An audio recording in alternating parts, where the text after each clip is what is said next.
Uyehova sizwe zonke. Hallelujah. Mbongeni. Ngomeni. Between the age of 9 and 18, I was just between orphan houses and also the streets. I was a good mother and a bad mother. Because if I was perfect, she shouldn't have run to Joburg. We had like a friend that was usually to hang out with us. And then I remember thinking she was going to Joburg and maybe I should call her and ask her for help. There, she said, yeah, fine. If you can find a way here, then that will be fine. And I was very excited. And then I took the train to Johannesburg and I was so excited because it was a new town, a new place. And I was looking forward to see her. 2 hours time she was there to meet me. And then she drove me to a place called Yeovil, which is in Johannesburg. And that was the last time I saw her when she said that I'll get you some food. I think I slept for at least 2 or 3 hours because I passed out. And I was woken up by 2-3 men because they punched and beat me and removed my clothes, tied my hands up quickly.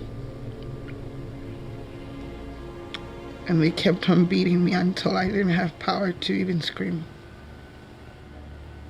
They took me out of the house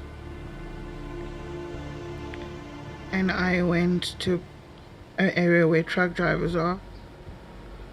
And after that, got a client, got money. I cleaned myself up in the public toilet and went to the streets of Hillbrow and started prostitution until the age of 26. And after that, it was just from one club, from one brothel, from one city to another as a prostitute. Through the unprotected sex, I realized that I was pregnant. When I was going for the 6 months, I was still working. The madam we were working for, she told me I was not allowed to have babies. And then I was forced for abortion. And on that day, seeing Summer's legs in a sink,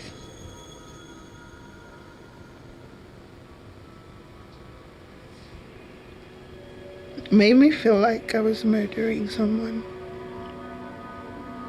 On the same day of the abortion, I had to go and get a client. But when I saw the client coming towards me, I felt that I need to say no. When I said no, that was the last time, or the last thing I remembered, until a month later, waking up in hospital.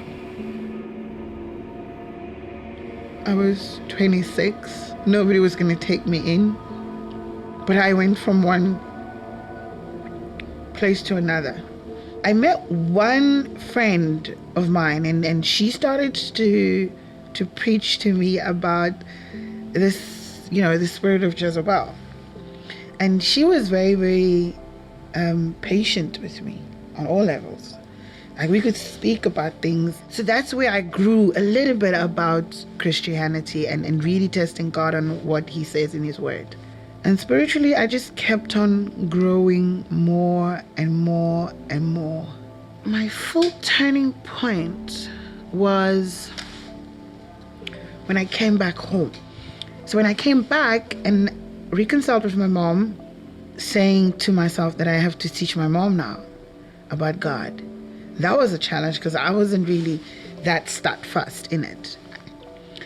But prayer times would show interest and stuff until I saw my mom starting out to enjoy the praying and seeing that.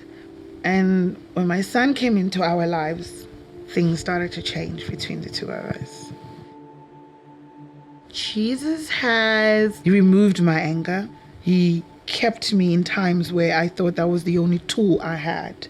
And then he healed me in times of my health where I thought I constantly have to go to a doctor or I need depression tablets, because those also the process that I've been through. But the full circle of me being in God's presence was when I saw the same person that trafficked me. When the Holy Spirit convicted me on that, and that's what I knew.